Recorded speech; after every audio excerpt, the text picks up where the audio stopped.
எந்த எந்த வாய்ப்பு கிடைச்சாலும் இப்ப அது அயோத்தியா மாத்திரங்கிற அளவுக்கு வாய் வருது இல்ல.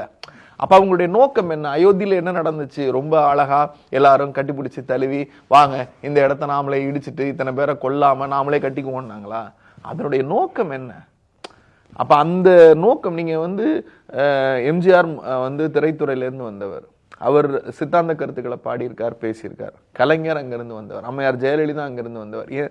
நம்முடைய முதலமைச்சரே நந்தன் ஒரு தாழ்த்தப்பட்ட ஒரு கதாபாத்திரத்துல ஒரு தொழிலாளியா படத்துல நடிச்சு வந்தவர். நீங்க இன்னைக்கு உதயநிதி ஸ்டாலின் எடுக்கணும், அவர் மாமன்னன் இருக்கட்டும், நிமிரா இருக்கட்டும், அந்த கருத்தியல் சித்தாந்தம் என்பது வேறு, அது ஒரு திரைத்துறை.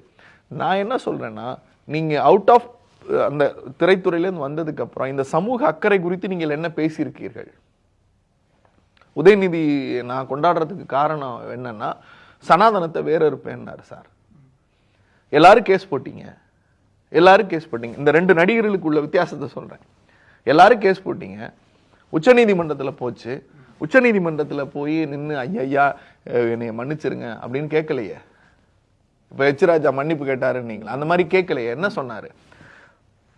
In the respect of this point, it was delivered Baba Saheb Ambedkar, தந்தை பெரியார், பேரறிஞர் அண்ணா, beloved my grandfather முத்தமிழறிஞர் கலைஞர், my father Muthuvel Karunanidhi Stalin, in the same footpath I will also stand on it.